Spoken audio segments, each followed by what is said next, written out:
স্বামীর 5টি হক যদি কোনো স্ত্রী আদায় না করে তাহলে ওই স্ত্রী জাহান্নামী হয়ে যাবে।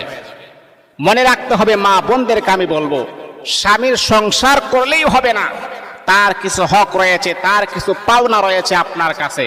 আপনি যদি তার হকগুলা যদি যথাযথভাবে আপনি আদায় না করেন, তার প্রাপ্য হক যদি আপনি তাকে বঞ্চিত করেন, তাহলে মা আপনি সারা জীবন তার সংসার করতে পারেন, কিন্তু সারা জীবন সংসার করার পরেও আপনি নিশ্চিত জাহান্নামী হয়ে যাবেন।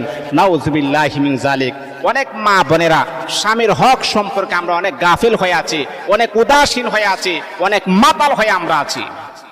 অনেক মা বোনেরা বুঝেই না যে স্বামীর হক কিভাবে আদায় করতে হবে। তারা মনে করে স্বামী সংসার করতেছি, তার বাচ্চা কাচ্চা লালন পালন করতেছি, তার সংসার দেখাশোনা করতেছি, এটাই মনে হয় তার হক। না মা, আমি আপনাকে বলছি, এই স্বামীর 5টি হকের ব্যাপারে যদি আপনি উদাসীন হয়ে যান, স্বামীর 5টি হকের ব্যাপারে